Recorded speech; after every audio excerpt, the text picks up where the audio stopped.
the caveat to that now for me is I hate filling them after I fix them up because they're too nice. So if you have somebody that's been in there for 8 years, that's their home. Right? And so if you're like, oh, up front, the numbers don't make sense, don't worry. When's that lease end? So on the 750 house, their lease ended, okay. 5 months later, I get 950 from them now, plus the 1195 on the other house, and I cash flow 1200 a month on that one deal, and it's one note for those 2 houses. How many homes can you have in one conventional loan? So that conventional is 1 by 1. Commercials where you can do the blanket loan, and then that's the commercial bank's decision. They're not beholden to a set guideline. I was working with a buyer that had 20 homes financed within one note. It was just attached to all 20 properties. So on the commercial side, unlimited, Fannie, Freddie, conventional, it's just 1 house per loan. And so like it also, and we'll get to this, but the goal of the BRRRR method isn't just to renovate houses. I mean, flipping houses sucks, okay? It's stressful, contractors don't show up, it's not sexy. It's not HGTV, right? I think you know this from a previous, right? Okay? Still. Right, yeah, Please. it's just not. Now, could you go in and clean up a property and deal with the main sore issue and then throw it up and make 30% of what you would have made or 40% and have 0 time in it and get your money back out and redeploy sooner? More often than not, you know? But back to the commercial part, you have to think about this. When you start building your portfolio, or if you have a portfolio, definitely go shop it around to small local banks. Because if your credit is done well, or excuse me, it's in good shape, and your rent portfolio, and if they see your all your rents are coming in and the leases and blah blah blah blah blah, they'll put one note on that property so you can pull out more cash and go re-leverage it. Now you just got to be careful on not over leveraging your assets. Does that make sense? Of course. Eric, do you have a target of like equity for your entire portfolio? So right now, when I purchase stuff, I usually purchase stuff at 75 cents on the dollar. Okay. The ones that I really want to buy right now are like 60 cents on the dollar. Meaning of value. Yeah. 75 cents. Yeah, so think about this, when I bought those 2 houses for, so I bought 2 houses at like, here we go. We bought 2 houses. And it was 150,000. And I got back 163, which is 75% of the appraised value. So this one right here is roughly 65% of what market value was per the appraiser on what we purchased. You bought those off market, I assume. Mm-hmm. Yep. So you look at ARV, like after repair values, or? Well, it depends. So like if I'm buying it to flip it, yes. If I'm buying it to hold it, I want to have at least $400 cash flow per month on that property. Now, there's another caveat to that. With those properties, I started handing stuff off to a property manager because back to I don't want to be 80 putting a sign in the yard, no judgment, right? Is I want truly passive income. So I have a handful that I manage and I hate it. It's like, it's a stressful of like working with a buyer, right? It's like, I don't care about the leaky toilet, you know, have the manager do that stuff. So that's why it's important for me to get it at that percent, or I'm not really interested in potentially holding on to it. I would flip it and just look to get cash back out and get it back out in the playing field, okay? And we'll go over capital gains and stuff like that too. So you'll understand how to protect yourself on capital gains, okay? How are you deciding when to hold and when to flip? Yeah, so that's a great question. I have a house on, it parlays right into this perfectly. Thanks, Dela. I knew you would come up with it. All right, so the BRRRR method, and I know Ben knows this really well: buy, rehab, rent, refi, repeat. Okay. And here's the thing: we're around people every single day that have houses to sell. Either, you know, they're called realtors. Okay. And realtors also know sellers that are scared to put their house on the market. And they also know people that want easy offers, right? So you're always out there in the bullpen and people are wondering, oh, where's my business gonna come from? Because they're not doing anything except for complaining about where's their business gonna come from, right? We all hear it all the time. Well, instead, go out like, hey, who has a deal out there that needs an easy sale? That's an easy lead gen right there. I did that in our old office and we bought a house on Whittier from an agent in our office. She wanted an easy deal, didn't want to put it on market, didn't want to do any repairs, wanted a cash deal. I got you, cool. So we paid $111,000 for it. Okay. We went ahead and did or excuse me, it was 106. So, and then we did a $70,000 renovation on it. Because I wasn't gonna GC it, general contract it out, I handed it to my builder. My builder took care of it. Really nice job, right? So then we go to cash out refi. Well, the appraised value is $250,000. All right, so you got this. You got 250 of the, right? What's 75% of 250? Huh? It is, what is that? 150, 187 or 87.5, right? I love that we're all mathematicians in here. Okay, cool. So this isn't a slam dunk, but we did a cash out refi. I got all the money back out of the property, all of it, right? And I created $11,500 I didn't have before. Because I had 176 in it. Does that make sense? Now we have better examples where you pull out more, but I just created $11,500 of money I didn't even have. And we have a property that cash flows. I don't know the rates. Oh, okay, cool. Thanks. I can do that. It's all good. There, so you don't use your hand. No, you're cool. You know, like I was in elementary school and they give you those tests on like what you're gonna do for a living when you grow up. And mine was gonna be a ditch digger, right? Literally like utility lines. There's a picture of a dude in a helmet with a shovel, right? So what we're trying to do is create money out of thin air. That's the fun part. That's the Burr method. So we bought this one at 106. We rehabbed at 70. We rented it for 1,800, which, by the way, the note on this was $11.95. Okay, and we created an extra $11.5. Plus, we got all this back out. So what do? Just sit at it, look at it in your bank and do nothing? No, go out and redeploy it. That's what we want to do. Okay. So, did that answer your question? Or I was going there? Yeah? Okay, cool. Does anyone have questions on this? Yeah. So statistics have a formula that anyway that works where if he buys a $300,000 house, he wants to get 1% rent. Right. So what's the older dude in Florida? He's awesome when it comes to the ALC retreats. Oh, Yeah. Gene Rivers. Okay. I love that. Cool. That's awesome. But you know what? You can't always find deals like that. When's the best day to plant a tree? yesterday. When's the best day to plant one now? Today. Same with houses, right? If you're looking at $100,000 house and I get $800 a month, that gives me a 9.6 return on the year. How many investments are you in that gives you a 10% return on the year? Not many.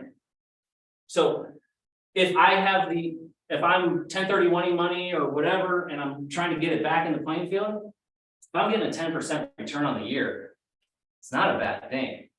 Now, also, this gives you a tool with your clients, because these wannabe investors who started to get out of stuff, or they won't move on it because they can't get 1%.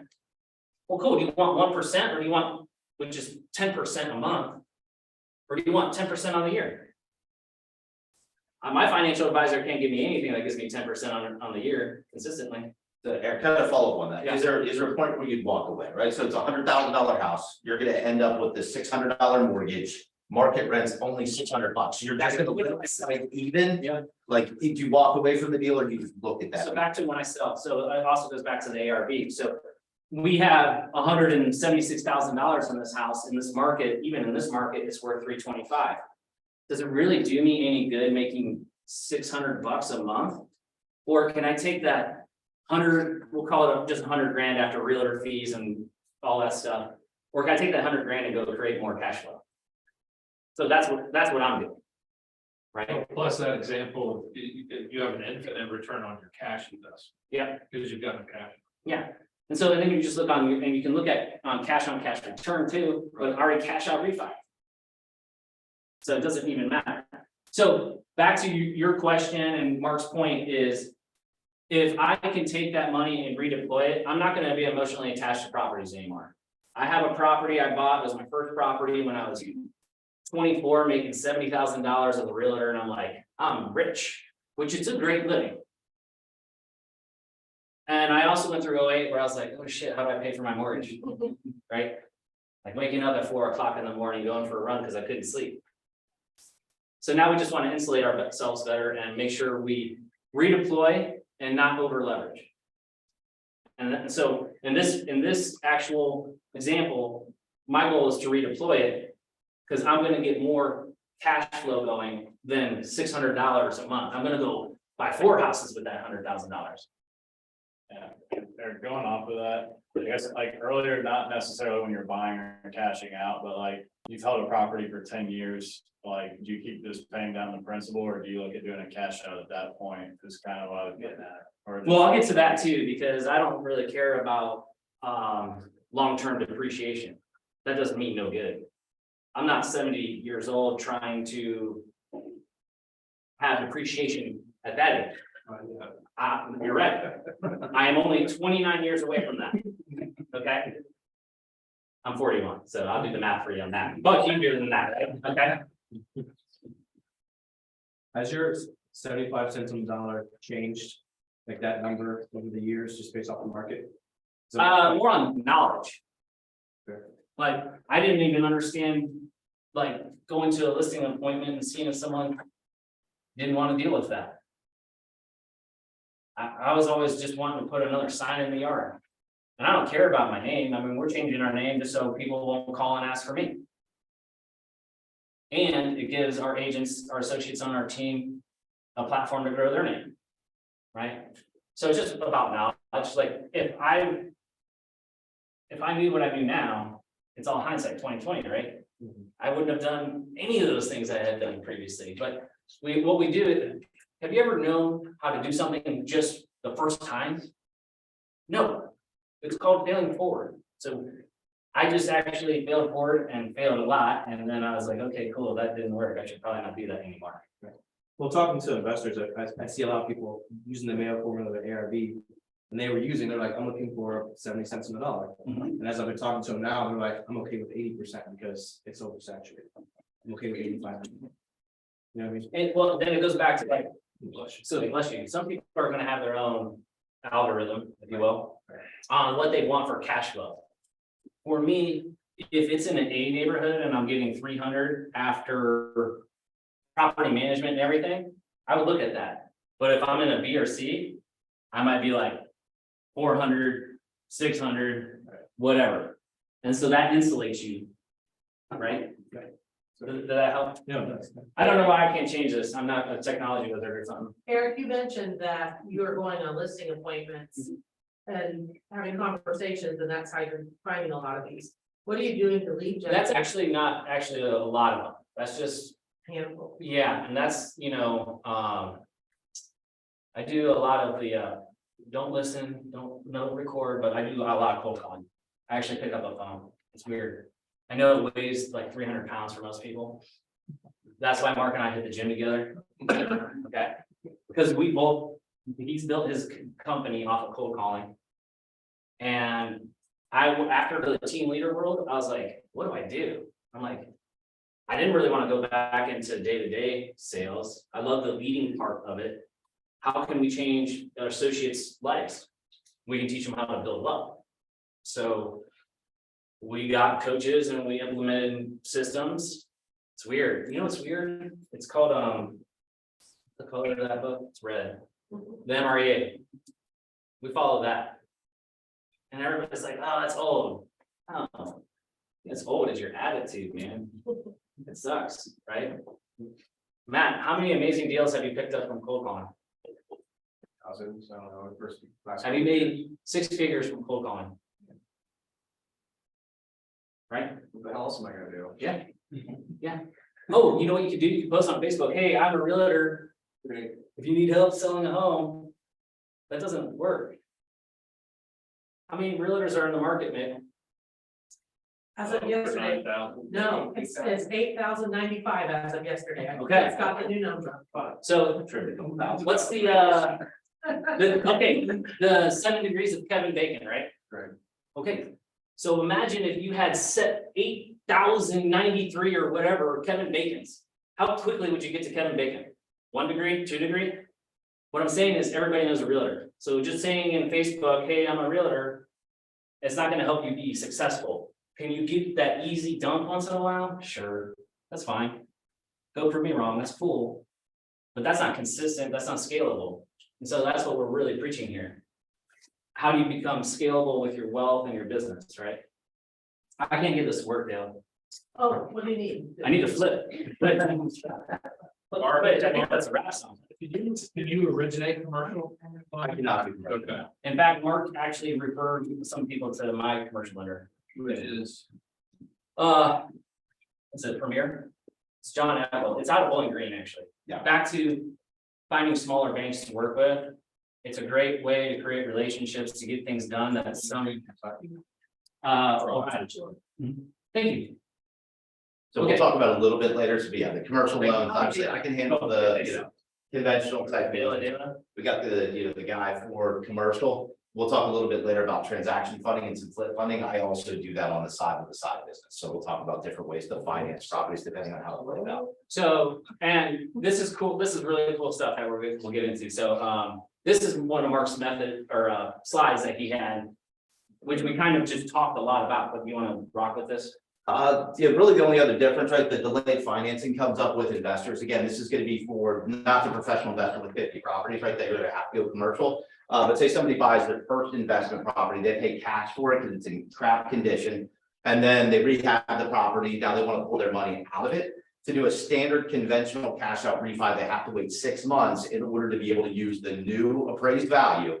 But Fannie and Freddie both have a carve out for delayed financing, where if you're only trying to pull out your initial investment, you can't get your, rehab money back out, but the original purchase price, you can do that the next day. So they have a carve out before 6 months, so you can pull out your original purchase price. So if you paid 100 for it, you put 20K in rehab and now it's gonna appraise for 150. You can pull out 100 day one, or you can get your full, 75% of the future appraised value once you've waited 6 months. Which goes back to the, even though we're here with a conventional lender, right? On the commercial financing side, they ask for your PFS, which is your personal finance statement. If it is a small local or small commercial lender, okay? Once they have that once, the nice thing is it's so easy to get your money right back out. It's so quick. And I'm closing on some, well, I was going to, but there was 4 pit bulls in the backyard, a tarantula, a python, and a bearded dragon. And I was like, I might pass on this, but I'll give you the numbers on it. It was $900 a month. We're in contract. We could buy it at $72,000. I might not even want to buy it for $40,000. Just because I've had headache clients and getting tenants and getting them out of there. I can't imagine moving a small zoo plus 7 people from a Cape Cod and 43211. Okay. My point to that though is if I could close on it tomorrow, I could have all my cash back at 75% of the purchase value in 2 weeks. I'm gonna do that then. And if I want to go refi that one again at 75% of the appraised value 6 months later, I would do that too. But that's why you create those relationships after you have your conventional loans. Mark, with the delayed financing though, that has to be sourced funds. Yeah, you have to prove they paid cash money for it. Nothing like that, right? Yeah, you have to prove they paid. No matter- So we have to show it leaving their bank account to the closing, and then they can pull that exact amount of cash back out. So if you have investors that use hard money, that's good for it. No, but you can do a rate and term to pay off the hard money deal after 1 day, but again, you're now only paying off the hard money loan, you can't pull any additional cash out of the property.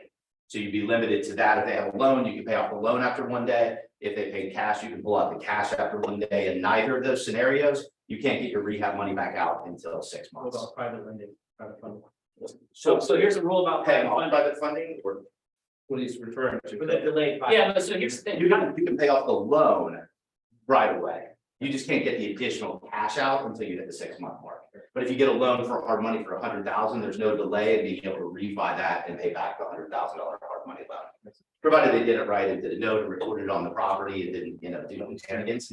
Yeah, What do you hold your cash, like while you're waiting to pull the trigger on our property? Like I sold a property, I sold my own house last year in Pickerington when the market was high, bought it for 190, sold it for 360. But do you place your money into a brokerage account while you're waiting to find properties? Well, so right now, and we're gonna get into cost segregation here in a little bit. We're gonna go through 1031. I'm not really concerned about doing 1031s. I'm gonna buy more than one house that year, and so I'm gonna cost seg enough properties to not pay taxes. That's my goal. Okay. To answer your question on that.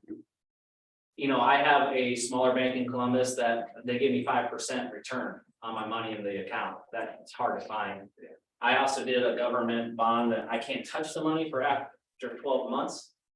But for each EIN or social security number you have, you could put 10 G's in for each social security or EIN. And they're giving you almost 7% return. So if you have a nest egg somewhere and you're like, I'm not gonna redeploy all this year, and I don't know what to do with this, but I want it back within 12 months, and I don't want it to fluctuate because the market's gonna fluctuate. I guess that's. And I want a guaranteed rate of return of 6.9%, do that. Does that help? Yeah, I just wonder like where's the safe place to put your money, because obviously the market. Yeah, and also with banks, what's the FDIC, like you want to make sure your bank is insured to whatever you have in your account too. Yeah, and so I'm not a financial advisor. This is the conversation I have with my financial advisor. Unless I'm for sure gonna leave it in the market for 12 to 24 months, tells me not to put it in the market. Even though it sucks, throw in a checking account, you get 0.01% rate of return. But if you put it in the market drops 10% and an amazing opportunity jumps up and now you gotta pull it, your risk of loss is higher in that. So he just said, if you're sure you're not gonna touch for 12 months, we can get more aggressive. If it's 12 months, just get the best rate on a savings or checking account that you can. So that's just advice from my financial advisor. Yeah, that's kind of what happened to me. I didn't want to put it in savings and not make anything. Yeah, so like my Buckeye State Bank, they have a specific account where you can get 5% return. So that's also cool because you can get it out quicker too. Do you want to hit this up? On 1031, you're gonna walk through the thing. Yeah, let's do it. Okay. So is the majority of people familiar with the 1031 exchange, or is that new to most people in here? Raise your hand if you know what a 1031 exchange is. Perfect. Okay, so the majority of the room, right? So what we looked at on here is just a couple different strategies. So with the 1031, a lot of people that are new to it think it's got to be a 1-for-1 exchange, meaning you sell one property, you go buy the next property, you roll your profits into the next property. Whole idea on the 1031 is you're deferring taxes for as long as you possibly can, and obviously paying it when you're old and hopefully at a lower tax rate and you've got an estate set up and all kinds of other things. But in the scenarios, you can actually pull out and the cash from the property in 1031 into multiple properties, just provided the values match up, right? So you can actually pull in this scenario, let me kind of walk through, right? So this would just be 1-for-1, right? You get 100,000, you invest it into one new property, right? Buy a $200,000 house, you put the 100K down, put all that cash into the property. That gets you one property for 200,000. The other scenario would be to buy 3 properties for 150 each. Split up that 100 into the down payments of 33,333 each, right? And now you've bought 3 properties that are going to cash flow instead of just the one property.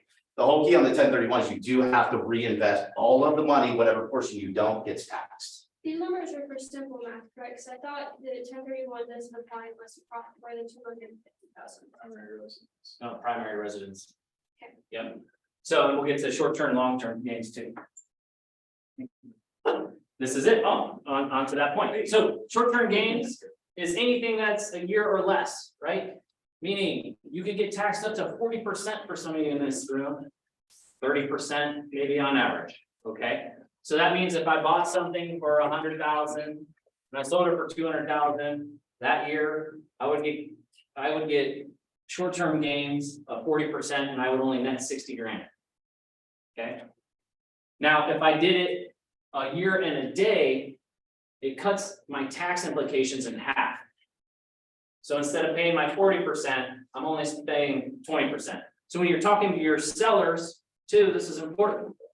You're like, man, I've been here for like 10 months. I just want to be out of here. Okay, cool. That's fine. Let's do the paperwork now, because you always get the paperwork signed right away. Always, right? Sign here. And I'm gonna start listing your property at 11 months and change, and we want to make sure we close at 12 months and change. So that helps you keep more money in your pocket because of short-term versus long-term capital gains. Does that make sense? Cool. All right. The identification period, you have to find your properties within 45 days of closing on the relinquished property. So if I was to 1031 this property here, I would have 45 days. If you close today, I'd have 45 days from that, the next day moving forward to go find and identify the properties. You want to close it within 180 days. There's a couple of rules on this. You could do the 3 property rule, which is 3 properties regardless of fair market value. So if I identify 3 properties, it could be any value. Or if I did a huge number, it has to be 200% of the aggregate fair market value.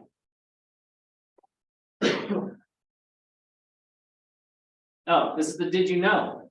U.S. territories that qualify for 1031, Guam, U.S. Virgin Islands, and Northern Mariana Islands. Northern Mariana Islands, fun fact, it is one of the Air Force bases to help the U.S. protect that region over by China. Okay, Do you know a property that doesn't qualify for a 1031 exchange? what's that? HUD properties. Oh, yeah, cool. I did not know that. That's good to know. You can also invest in mineral lease and mineral royalty with 1031 funds. Cool. Sales, yep, Sorry, can you purchase land? yeah. They say like property, so as long as you're. It's gotta be like property, so as long as you're using it as an investment to create whatever kind of income you were doing before, you could probably get Not that. just sitting on land. Right. So I mean, like if you bought a used car lot and put up a container for the shop, Right. whatever. I did one once where the people sold a trailer park. Because they rented out the lots where the trailers were. Yeah. They owned the land that the trailer sat on. They sold that and they bought 7 houses with it. So there was no question. If it's an income producing thing, then that's right. It's Not just like 50 land you're gonna sit on for 5 years. Right, yeah, I mean, Just figure out a way to make it. yeah. Oh, yeah. I'm going to sell the timber on it, right? Whatever. Has anyone in here messed around with self-directed IRAs or Roths? Does anyone know what that is? Ish, my guys do. Okay, cool. So self-directed Roth, like 401k suck. If you got a 401k, I would do this. I would go find a REIT. So I had $100,000. This is a true life example. You guys okay with real money talk? Yeah, cool. So I had $100,000 in SEP. And I pulled it 2 years ago because I didn't know what everything was doing.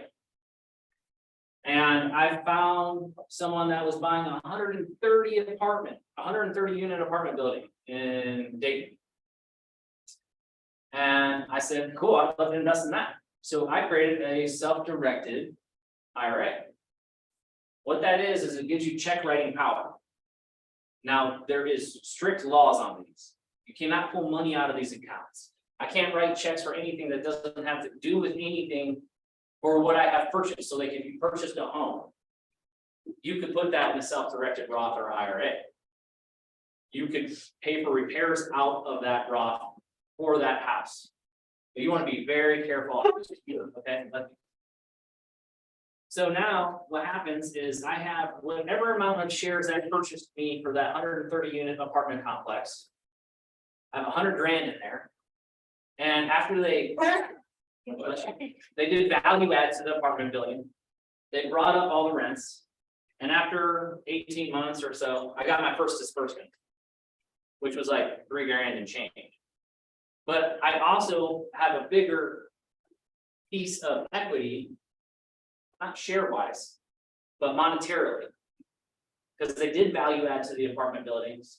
Let's say they bought it for 4 million. They've had offers of 8.5. So whatever percentage that $100,000 represents is more than double by doing it that way.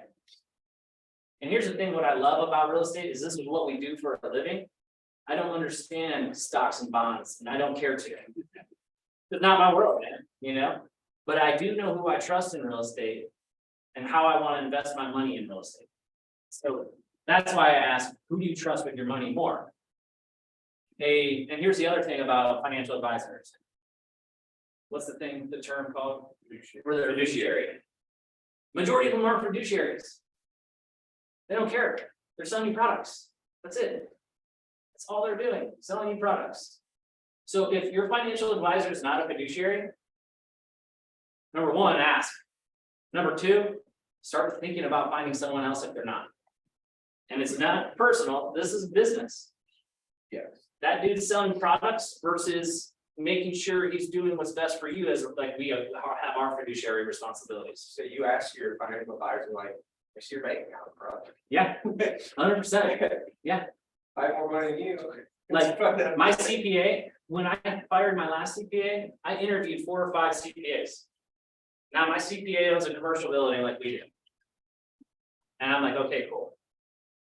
You know, I asked him, I had 10 questions. And I knew if he said, no, I wouldn't do that, he's not for me then. If he says, let me look into that, I'm okay with that. But if he says that for all 10, I'm on to the next. Okay.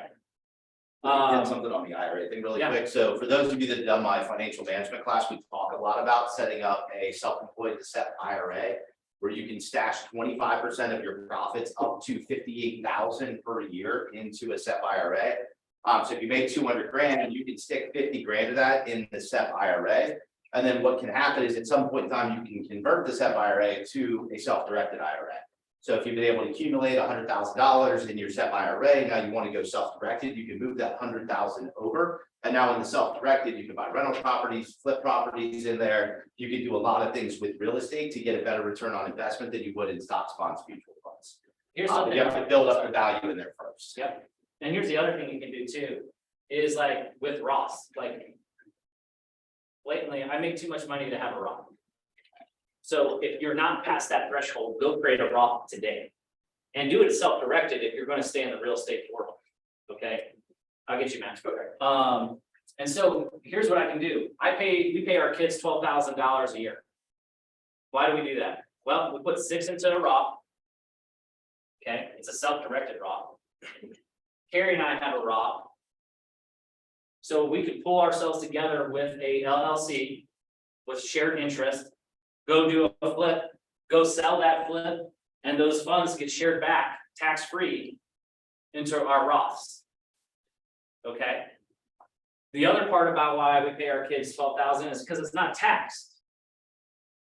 You have to set it up correctly. So we have a trust, holding company, our 4 companies. Okay? We'll get to that some other time. But I wanted you make sure you look into how to set this up first. So the other 6 grand goes into their checking account. So guess who has their debit card? Mom and dad. Guess who's all sporting events, clothes, teeth cleaning, gets paid tax-free? Jackson Naylors. Cool. So that 12,000 to me is only 8 grand. That 12,000 to my kids, it's a true 12 grand. So I'd much rather them have that and me pay for their stuff tax-free. Is that cool? Is that exciting? Are you like dead in here? It's hot. Okay, Matt. So it's kind of what I'm working on right now is moving a 401k over. Mhm. Can I take $10,000 of my own money and throw it directly in with the self-directed IRA, like simultaneously, or do I have to go through? Yeah, so your CPA will tell you how much you can contribute, okay? Now, You guys are doing that. Right. Little windfall. if you switch any money over to Roth, it'll get taxed as income, ordinary income. But that might be better for you in the end, because of how the Roth disperses funds as you get older, it just works better. And did you want to say something? Okay, so the self-directed IRA is part of the Roth, or is it a third? No, it's You can set up a self-directed as a Roth or a self-directed as a regular. The decision on that's typically how much money you make. I don't even know what the threshold is. Is it 140K? It's, yeah, I don't If know. you make what it less than is, but 140, you can do a Roth. that might be as a married couple Than- actually, so. Yeah.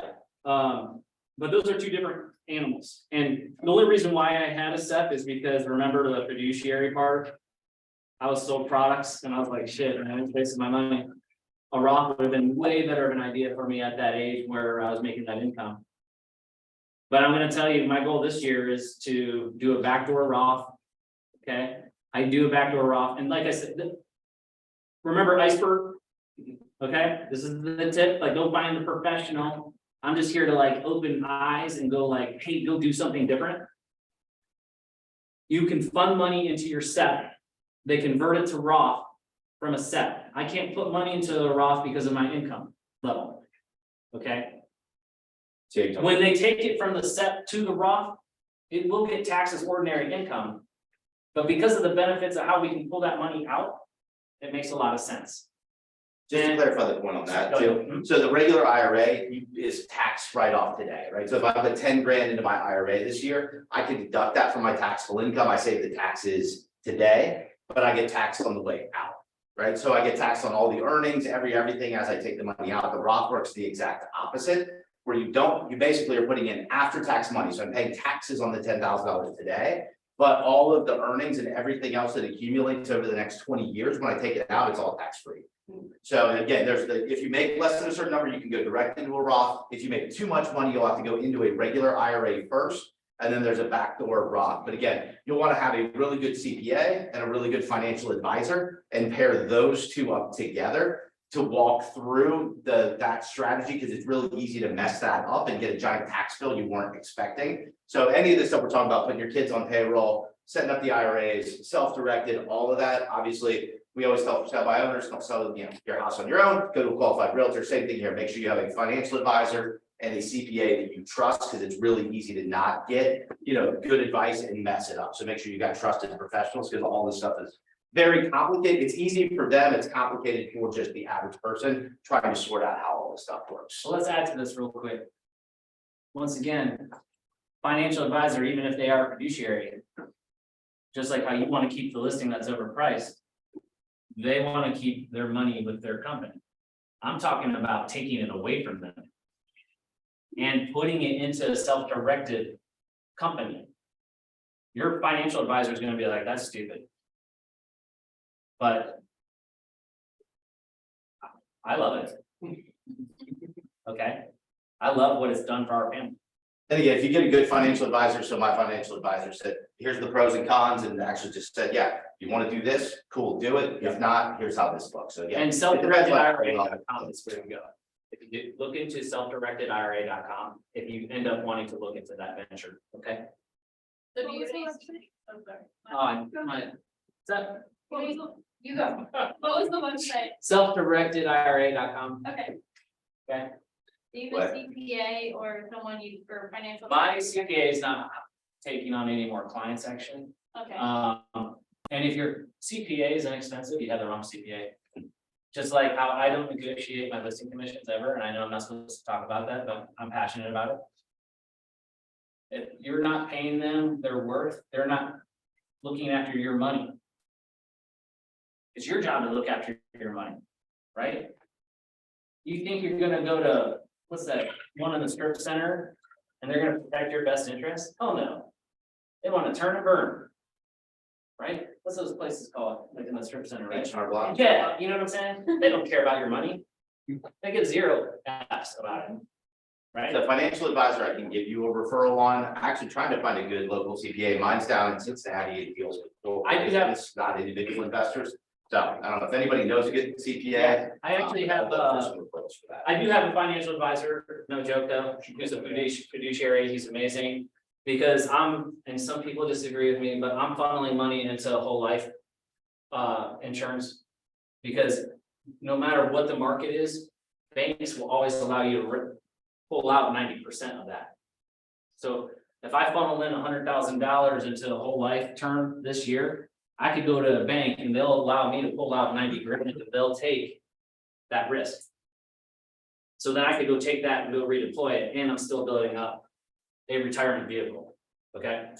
All right, I can't spell, it's not the August rule, okay? Augusta. Yeah, the Augusta rule, does anyone know what the Augusta rule is? Yeah, man, it's for all the rich white people in Augusta, Georgia. They got mad when people took their money from taxes.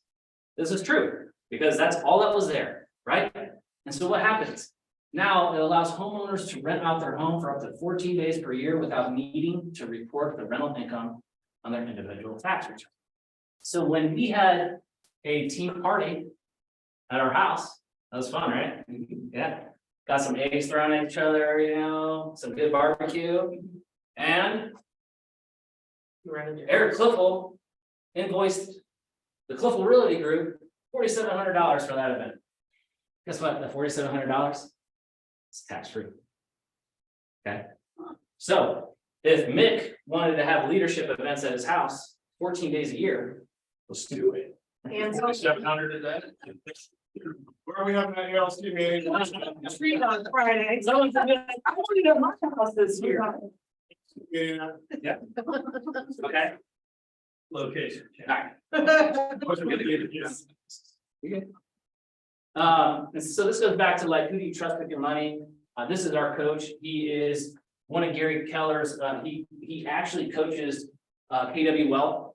Okay, we've been in his mastermind for years. The reason why we have more than doubled our net worth is because we're paying, yes, you gotta pay sometimes to be in the room. I would pay to be around 100 millionaires all day long. Has anyone in here learned anything today? Yes? Okay, cool. Eric, have you gone to the KW Wealth classes that they're putting I on? haven't, and I love it. You should go. Mick, Absolutely, you should go. I don't go because I am in front of him 3 times a year. And we're there for 2 days of being around people where you feel like you're at the bottom of the totem pole. And I love that feeling, because every day I wake up and what drives me is I always feel like I'm behind. Okay, so this actually came from one of his mentors. I don't know his mentor, so I'm using him. Okay, but once you say it so many times, you're allowed to own it. And I think the number is like 5 or 7, so don't quote me on it. Eventually it's gonna say Eric Cliffel, okay? All right. Cash on cash return. How quickly can you get your cash back out and redeploy it? So back to the 1% rule, that's the old financial adage when you're looking at investors. That's why they buy in the C neighborhoods for $40,000 that rent at 800, right? So if you buy at $40,000, your cash flowing 4, that means that in, what is that? In 2, that's 10. So 8 years, they get a full 100% cash on cash return, right? If they're not cash out refi. Or if they're not leveraging their assets and going to get a commercial loan and redeploying that 75% they pull out from the 100 houses they own. So when you're looking at investments, what I'm saying is, when you're looking at investments, there's several ways. Are we looking at cash flow because you only want to have a few, then that's fine? Are you looking at how quickly you can get your cash back out? Or how quickly do you get your cash returned to you from your investment? Okay, for us, Carrie and I's rule, and I preach to Emerson and Matt all the time, if you don't get a 4x return, it's not worth it. So if you're not looking at your, okay, here, good, we're doing okay on time.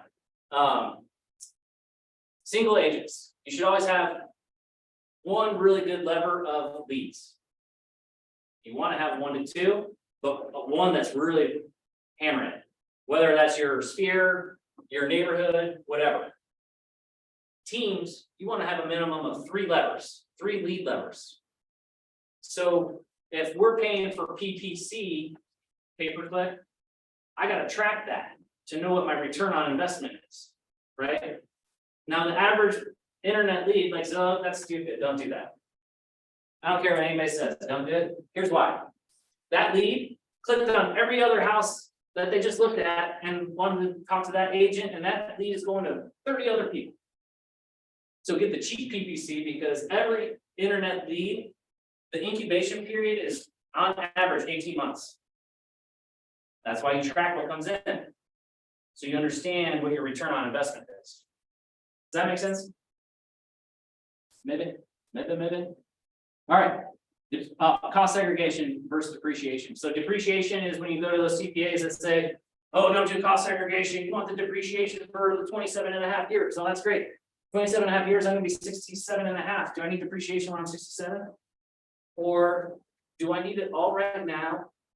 So I can save $80,000 in taxes and go redeploy it and build more wealth. Which would you choose? More wealth now? Or are you gonna be like, cool, my last 7 years, 60 to 67, I'm getting depreciation on my 2 rentals, awesome. I cost seg 4 properties last year and it saved me a little over $80,000 in taxes. Cool, right? Sure, accountant do that for you, Eric, or do you have? I have a cost segregation company. Okay. And I will leave my email if you want to cost seg some properties, and this company comes from my mentor. It's hands down the most affordable one too. There's another level cost seg that you can go to, and it is more detailed. A lot of commercial properties will use that. But for a majority of us in here, and maybe not the solo events, and I know you might own commercial from previous times too, but majority of us are residential. And so it's definitely worth it. So I want to go through a cost seg thing, Yeah. simplified math, right? Yep. Tell me if I'm right or wrong. Yeah. I'm not 100% confident in this, right? So one of the strategies talking to my financial advisor, right, is obviously the whole thing is trying to avoid giving the government money that you don't have to back, right? So one of the theories was if you owe $100,000 in taxes, instead of giving it to the IRS, you could go buy a $400,000 property, use that 100,000 to put 25% down, and then do a cost seg on the full 400,000 and almost get your tax bill that would have been 100,000 down to almost 0. And now you have a cash flowing asset. So yeah, Yes, no? the front loaded depreciation, what it really helps do is it alleviates the taxable income. So it depends how you are paying yourself. If you have minimal taxable income, like how are you hiding it? Right? But yes, to your Let's say point, 400,000 taxable income, I owe the IRS 100K at the end of it. yep, Could you get a big enough cost seg to? yeah, because that's rule out what most of that? so if you got 100K write-off and you made 400K, it eliminates your 33 or 25% that you were gonna pay the government anyways. So if you have a really big year, talk to your CPA and financial advisor before you give the money to the IRS. Cool. Life planning, cool. Plan your life first, so. I didn't share I was gonna go over this, but we're gonna go over it, okay? And Mark's passionate about this too. I preach this to the guys, Matt is, we talk about planning vacations and stuff. I have a dozen trips already on my calendar for this year. Those are immovable. And so when you're feeling like you're in the rat race, the hamster wheel, like, man, when am I gonna do something? It helps to have something in place to aim for, right? So I know in February, I am going to Nashville for my coaching event. In March, I'm going to Norway, because we're gonna go see the Northern Lights. I know I know all these things now. I know my races, I know my half Ironmans I'm doing. And so if you don't start thinking about those things, you're gonna get stuck, because has anyone ever burnt out from doing real estate? Right? Yeah. So we have a guy now, and he doesn't mind me sharing this, one of our associates on our team. He makes 6 figures a year. And by the way, and Matt's one of them too, we coach them on starting their own S corp. So just because you're in a company doesn't mean you can't have your own company. And if you're not thinking like that, start. So now Matt has his own S corp. So he has his own payroll. So he saves all his company's profit on Social Security. So he's saving 17 to 20% on taxes for what his company makes versus what he pays himself. So if you're not doing that, start thinking about it. And if you don't have your own business credit card, start doing that, right? Oh, gas, cool. Every day coffee. You better believe I'm talking about real estate over coffee. Every time I go out with Carrie, do you think we ever talk about real estate? Our companies? All the time. Every meal, every single meal. My cell phone, my internet. All our lawns. Our office building. Right? Literally everything. All of our orders from Amazon for office supplies, toilet paper, and whatever. Right? It's a business expense. Can't have commodes without TP, right, man? It's a bad thing. I don't know how to work the details or whatever that is, right? All right, cool. Some deals you're just gonna get rid of. Yeah, And not to blow by that point too, guys, if you're making more than 70,000 a year, you need to be talking to your CPA about being an S corp and not just an LLC. But the way the tax code is currently written, you're leaving a ton of money, you're giving it again to the IRS. Instead of putting your own pocket or reinvesting it, there may be a lower threshold, higher threshold, but around 70K is when it's worth the conversation to convert from an LLC to an S corp. So if you're not set up that way, talk to your CPA as soon as possible. Also back on, sorry, I remember something else too about cost seg. When they look at that, they're gonna ask you about the value of the land versus the building. So you wanna up your value on the building versus the land, okay? There's a sweet spot right around 80, 20, 75, 25. That won't blink an eye at. If you go any more than that, they might dig in deeper, okay? Jim Rohn, if you haven't listened to him, he's old school. But you know what? It's kind of like that red book. Some things just work, like picking up the phone.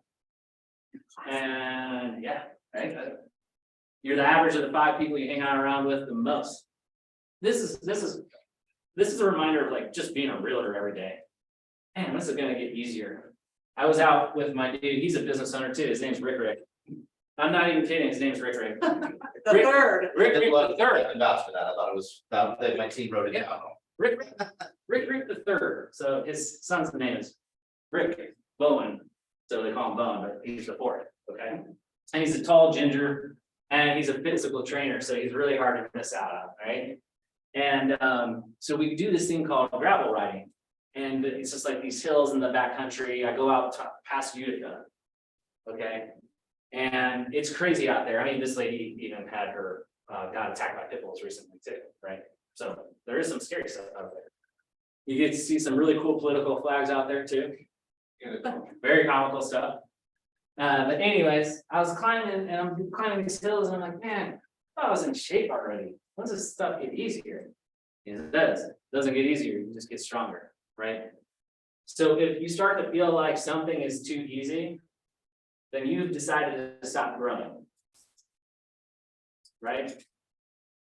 You can always continue to improve some. You can continue to improve your systems around your team, your company. Like we have a one-on-one with our ops manager every week, and we're like playing, where's my money? What's the dial time? What's the contacts? Contract signed, contracts accepted. Why? Because if you have a predictable business, who do you help? The people around you, your associates, your top 5 people, whomever that is. Okay, thanks. Yeah, and another just a quote that I loved. It's easy to get caught up in the mindset of I'll be happy when. It'll be easier when, or once I overcome insert obstacle, it'll be smooth sailing. Just remember the Haitian proverb: behind the mountains are more mountains. So it doesn't get easier, you get stronger. Okay. That's it. Go on that side. Cool. So I know we burned through that, which is cool because I know realtors have awesome attention spans. Happy to sit here, answer any questions, go any financing or investing ideas, whatever you guys want for a while. And if you don't want to, that's cool. You're welcome to go. And thank you. Did you want to go over anything else? Now, you guys want to get any funky stuff like assignments and contracts and transactional funding, or skip that? Yeah, yes, we'll talk about it. So Nick here. You said when you had your team meetings, like one of the last things you just said, that you have time on the dialer, you have. yeah, so you're Like, so I would like to write that down. let me tell you this real quick. This is good. Now, here's the thing, that you gotta have someone that does it for you, right? I need to, yes. Yes, okay. But I need to tell someone else, like, what are the things that we need to, that they need to tell me what. Mhm. Flash. It's out of here. So we just went over this today. How do you search on this? Oh, here we go. While I was looking that up, we are doing happy hour afterwards. If anybody is interested in adult beverage, I think we're gonna go to Forbidden Root unless anybody has a better suggestion. So that's right over here, easy parking over there, So you guys this is- come over there. This is our daily tracker. We're looking at dial time and talk time.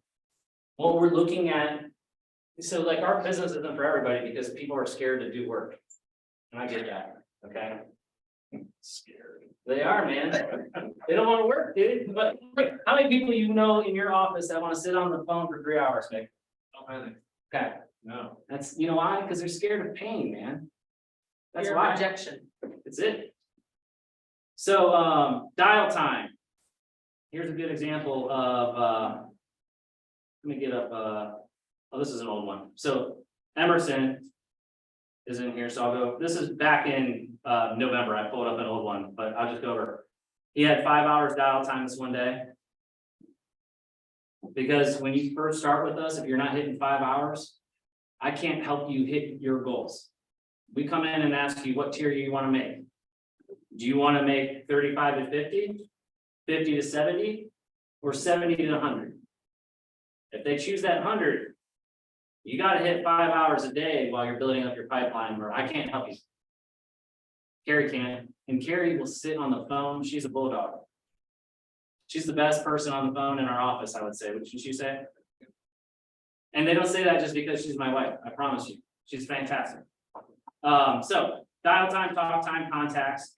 When you are actually dialing, you want to aim for that 50% talk time, because that means you're starting to ask the right questions, dig deeper, build rapport. Contacts, appointments set, appointments held, and contract signed. That's a simple way to track your metrics, okay? Yep, I know, right? It's weird. It's weird, like stuff at Bold and the MRA works, I know, it's weird. Are you looking at contracts canceled? Yes, yep, for sure. We even have costs per deal. I'm just trying to find my most recent report. Give me 1 second here. Because this is good. I think they'll appreciate this. Okay. So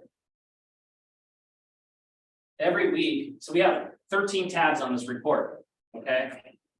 And so every week, I sit with the leadership in our office, which is Carrie and our ops manager. Okay. And we go over appointment set, appointment held, contract submitted, contract signed, appointment set, percentage, appointment set to contract submitted, percentage of contracts submitted and appointments held, contracts signed, appointment held, contract close conversion, total number of outstanding contracts, total number of pending contracts. Okay, and then because we're heavy into recruiting too, we also have new team members, lost team members, net gain of team members, and total number of team members added. Oh, it's weird. It reminds me of something that I did as a team leader, huh? So it's all the same, just how you implement. Cool. What else can we answer for you guys? Are you able to share your best source for finding these off market deals? Yeah, the phone. I'm certainly wanting to hit on all the guys. Yeah, can I tell you my painful story? Seriously, so I remember telling the OP at the time in November, I'm done being the team leader. And I agreed to stay on through January, okay? Because just like everything, there's seasons, okay? So in January, I announced I was leaving as team leader on a Thursday, and they asked me to be out of my office by Monday. Cool, thanks, you're welcome. So then COVID hit. And I was like, all right, hunker down. And so what do we do every day together? We got on Zoom. And we dial through Mojo, triple dialer, every day, 30 contacts a day. And we'd have a meeting in the morning on Zoom. And we would work on setting appointments and building up our pipeline. And at the end of the day, we would text the results to everybody for accountability. And so I got through COVID and our team is still pumping along and I'm kind of sitting there like, man, what do I do? Right? I don't want to show a house. But not only that, I won't do a good job because I don't care about showing houses. Not only that, I could help a lot of people by giving them all of my business. So then I decided to really start focusing on building wealth by purchasing properties. Well, guess what? Who has a very good lead into off-market properties because of what we started to do? Not just me. Those guys sitting over there in the corner, right? They don't have to pay market pricing for MLS listings. So every day, this is what our team looks like. Every day. Okay, this is good. Went to Mega Camp. John Maxwell was there. Mega Camp's the awesome one, right? If you haven't gone, I like Mega Camp better for me. Some people like Monaco, yeah, They're all great. you're right. John Maxwell was there, and they are talking to John, and he was talking about how he became a great writer. He's like, well, it didn't start just in one day. And he said, so I started writing every day. And went on to say, not all day, but every day he started writing. And so every day we started working on growing the ball forward. So our days look like this. We have a team huddle every single day at 8:45, Monday through Friday. And right then it scares everybody that will never fit in our company out right away. You gotta show up to the office. Oh yeah, you do. If you want to make a living and if I want to not be a liar, because I can't help you if you don't follow the systems. So team huddle 8:45 every day. For specifically our newer people that we're getting up and running every Tuesday, Thursday, 8:30, because we do script practice. Yes, we still do script practice. I always love that. Oh, this doesn't sound like me. I'm like, oh my God, Dale, how many movies have you seen with Tom Cruise in it that you really enjoyed his character? Okay, and he was a character, right? And he memorized all those lines, and didn't it seem like those were actually his words? Most of them? Some of them. Yeah. My point being is like actors, man, they practice it until they own it.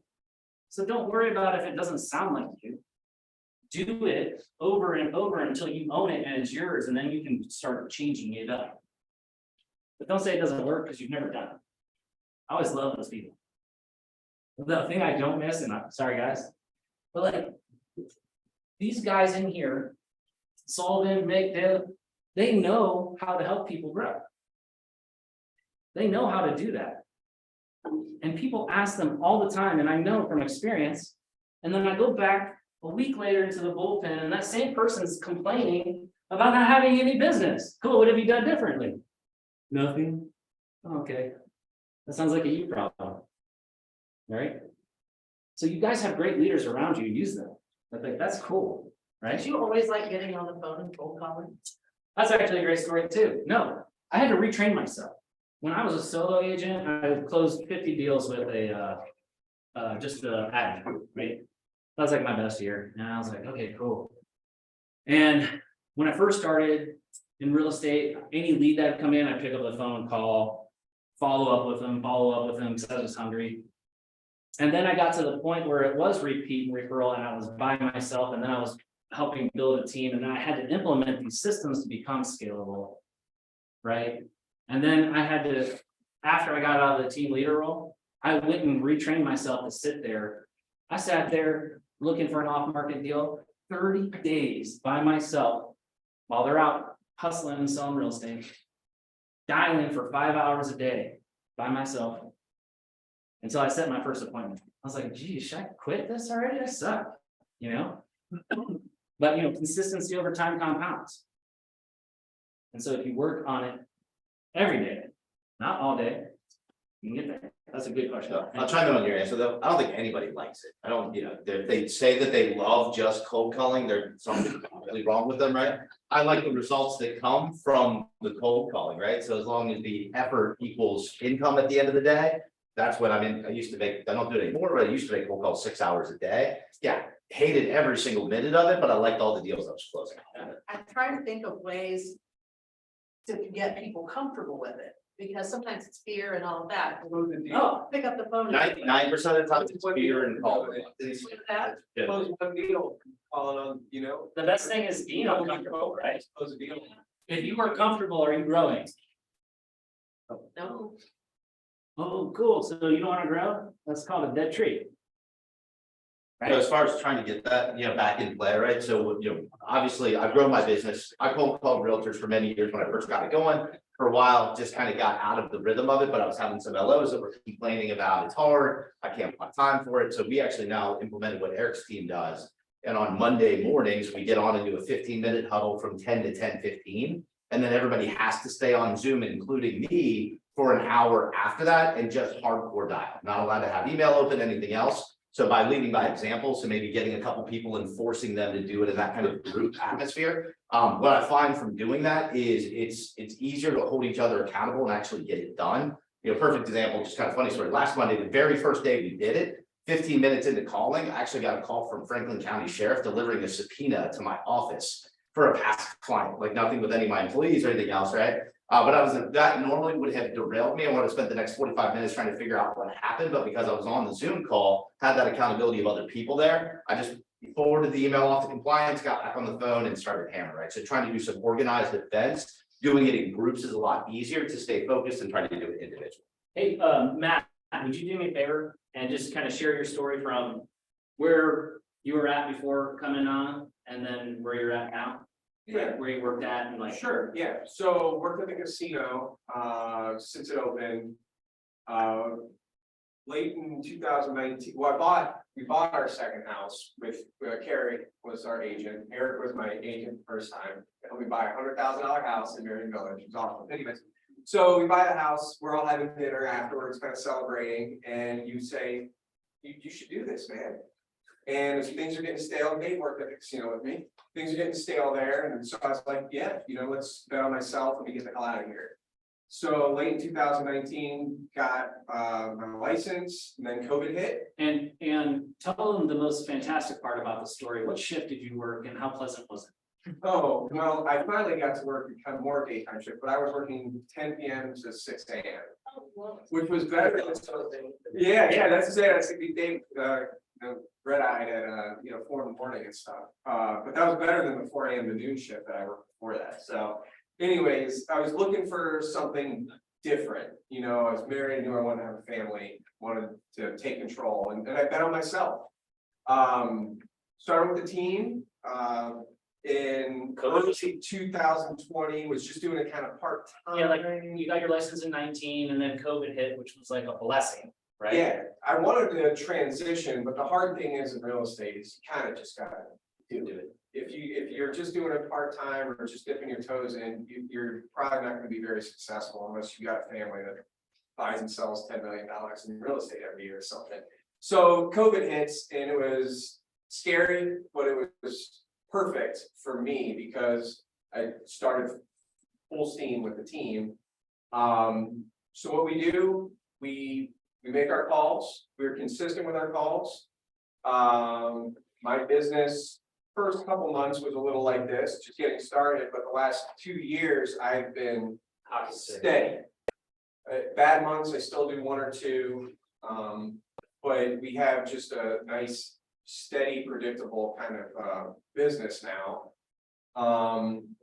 It's a lot about buying, the daily compounding, right? So I'll be on the phones 2 to 3 hours every day, try and get at least 20 contacts now every day. Like that bullet form. It's not the most fun and glamorous part of the job, but what the hell else would I be doing if I wasn't? That would be that efficient. What's And I guess I cool would have though? payoff. From that does like, And he just went to like Miami and went to the Browns game and he had people there supporting him and he could afford it now. I and make not have twice to as much stress. money as I did at a casino now. Yeah, And I think I should be, even though it's, a lot of people think this might be a tough year in real estate, but I think I'm still trending up, because I'm really going near 3. Or year 4, it's my 4th full year, so things should still be getting better, it's and like restaurants though, be careful, you gotta check in on restaurants on the 4th year and 7th year, right? Those are like painful years, Yeah. so. I have freedom. Yeah, well, so, and that's sorry, on this, I'll let you guys be, and you can ask more questions too. But freedom, that's so funny, right? That's a funny word if you think about it. Because people get into real estate because they think they get freedom, but how you get freedom is by being consistent. The consistency gives you freedom, not going golfing all day I and made 100,000 phone calls to get freedom. all day long. How are you choosing who on your team cold calls who? I mean, are you doing neighborhoods? Are you doing? We can do circle prospecting. We have like over 200,000 people in our database. Like, it doesn't matter. Like, we can buy numbers from third-party companies. And, you know, I sat on the phone doing the same thing as them right next to them. Okay. So, yeah, it doesn't matter. And like speed to lead is our number one thing too. All right, Matt got a call on a Friday, or he got a lead from a PPC, called it, set it, and signed it the same day. Because he called him within like the first 5 to 10 minutes. But guess what that buys? Freedom. Cash grab. Yeah, cash grab too. Yeah, we go. So team activities, if you do team activities, you should do some fun things. So I set a contest. I was like, cool, if anyone sets it and holds an appointment today, you get a cash grab. We got a box full of cash. You get to put your hand in there, pull it out. And it's just all bills crumpled up from 1 to 100.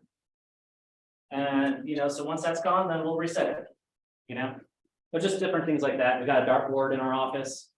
Hey, if anyone sets an appointment today, you get to throw darts and you make whatever you hit. You know, just little things, because why? Because monotony, man, right? Gary Keller always talks about, you know, like the most successful people do the most boring things. So we just gotta spice it up a little bit. I like hot sauce and everything too, so. Cool. Cool. So I was gonna run through funky financing, different, you know, property disposition things as to kind of wrap up. If there's any other just general questions before I kind of hit that stuff. I did have one, mentioned switching from LLP to S corp. Yeah, Said like the 70K mark, is that like we pour write-offs? Taxable income, taxable income. what you're actually paying taxes on. Yeah, now I want If you make 100, you write it down to 5,000, no point in doing it as sport, but if you're paying taxes on 70,000, again, that number can move up and down, family size, all kinds of things, but if you're paying taxes on 70K, that's when you should definitely have a conversation. CPA is fine. Yeah. 100%. All right, so last thing, and then we'll head to happy hour for anybody that wants to join that, right? So, and again, this is gonna be kind of different ways to disposition properties if you're actually out there either working with a client or buying property on your own. When you're acquiring property, right, there's different things that you can do with it, right? Kind of the long-term play is to do the BRRRR method and do a buy and hold, right? Kind of next step down is the traditional flip, where you buy a property, you put 30 or 40 grand completely rehabbing the property, but in much different condition, turn around and resell it. Next step below that is the wholesale, where you're buying it, doing very limited work, right? Kind of putting lipstick on it, carpet, paint, not a full rehab, not a full flip, right? And again, turning around and selling the property, right? And then the next step down from there is just doing an assignment of contract to where you really don't ever take possession of the property at all. You know, there's financing challenges in each one of those scenarios when it comes through. Typically, if you're going to do the assignment of contract, the challenge is a lender doesn't want 2 people in between, right? To do a conventional loan, if you get in contract, right, with the original seller, now you're the intermediate seller, you're selling it to the next buyer. As a lender, I can't close that loan and have that person in the middle get paid anything. I can only pay the person that's actually in title at the time of closing. So one of the things that, you know, again, we do this on the side, transactional funding allows you to take that contract, take possession for 4 hours and be able to resell that property the same day, right? So it's a version of doing an assignment of contract that still allows the end buyer to get traditional financing, conventional, you know, not FHA obviously, but conventional VA can do that type of financing. That's called a double close. Okay? He's talking about a double close. So that literally my loan is out there for about 4 hours. Let's stick to the traditional stuff. The double close with the person in between, if you take title, it's fine. You just have to take title. I guess, yeah, listen, sorry on that. Yeah. So there's different ways. And again, when you get the property, right, you know, and Eric does this, I think, on most deals, because I talked through a lot of these with him. You find the property that's an opportunity, you take a look at it, does it work, right? To buy and hold? No, okay. Is it a flip? No, okay. Could it be a wholesale? No. Can I just do an assignment of contract and only make $5,000 but not do anything into the property, right? And if it's no all the way down the line, then you pass. But there's different opportunities on each property if you understand kind of the different strategies that come into that. So obviously with flipping, right, you have to get, you know, financing for that also. I do financing for wholesales and the assignments of contract. I don't do the full flip financing at this point in time. There are companies around town that do that kind of stuff. But if you have people that are looking for different angles to get rid of the property, right, sometimes make $5,000, sometimes do a flip and make 50, right? There's just a lot of different angles that you can play depending on the opportunity of the property that you find. The other thing you could look at too, and then I'll pitch you real quick, is you could also look at owner financing a deal. This is not a land contract. Okay. What we forget, it's just like I tell these guys all the time, it's like in our world, it's really obvious that not everybody likes everybody. Right? Some people hate attorneys. Unfortunately, some people hate realtors too. It's what it is. People don't think how we think, like we want top dollar, whatever. Anyways, point being, you buy a property at, let's say 40K, 50K, maybe clean it up with $5,000. You can shop that to somebody at $100,000 and owner finance that. Now you gotta run through the mortgage calculator, you gotta follow Frank Dodd, but literally you'll just own the debt. There's actually websites you can Google like Paper Stack and stuff like that. You gotta be careful with some of those where you can just buy the debt. So you never have to worry about changing a light bulb or a leaky toilet, you know, the drains clogged, blah, blah, blah, blah. Then, sorry. Derek, have you moved into any apartment investing? Or any Just other through commercial? REITs, So Carrie's invested in 230 down in Covington, I'm invested in 130 in Dayton. Or 38 units? Mhm. Yeah, yeah. And so then what's Is good it is, syndication or a partnership? yeah, syndication. Syndication. So then my disbursements come and it was always the value add opportunities, right? Yeah. So they go through, they do the value add, get them up to market rent ready. And then once it gets healthy, I get disbursements into my self-directed SEP. And then when they sell, that 100,000 is now worth 250,000. That goes back into my account tax free. Yeah. Any asset-based funding? That's good. We do have some non-QM products, you know, that are that way. We also do some asset-based stuff just for primary residents. If somebody has no income, but a lot of financial assets, we could do that on a standard conventional one too. I have a question, I have a long question. I'm helping a lady that's going through a divorce. And she's trying to buy a home, obviously with being in Dallas State. What is the safest way, or is there any way? I know obviously she could set up a trust, include the home in a trust. Is that the best way to basically try to buy a home during the process? You can relinquish his dower rights if they're like. Yeah, but he's not, dude, she's the breadwinner. She makes all the money. She's got money to buy a house. The trust is the way to go. I do 15 to 20 of those a year. It costs about $1,000 to set up a, you know, revocable trust. Can be done in about 2 hours. It doesn't take a lot of time to set up those trusts. You can obviously do much more complicated trust, but just to get around the divorce issue, you can do just kind of a quick and dirty 2-hour trust, and then the dower goes away and they own the property just like they normally would. Yeah, I was told, does that guarantee it? Because I was told basically if you go to the court that it just adds another layer of safety when it comes to that house. I have a trust set up, and our family trust owns our holding company. And our holding company manages our 4 companies, and so it's all protected through that trust. Yeah, so I don't know how the divorce judge is gonna value that. The Right, big thing that will be coming into play, it lets them go ahead and buy it where they just would be blocked. Right, if the ex won't sign, they can't buy a house, right, they're forced into a rental situation. How the divorce attorneys and the judges are gonna value that asset and how that comes into play. I don't know if that gives you complete protection there. Obviously, that would be an attorney question, but it does let them close, which is where we come in and just do the trust through a trust attorney. And then they're able to close without needing the help from the ex. Cool. All right, guys, appreciate you guys all coming out. Do you have any more questions? You good? Oh, good. Okay, Yeah, if you guys want to come over for an adult beverage, Forbidden Root, right over there, come and check it out. Thanks, Eric. Thanks, guys, appreciate your time. Thanks for sharing.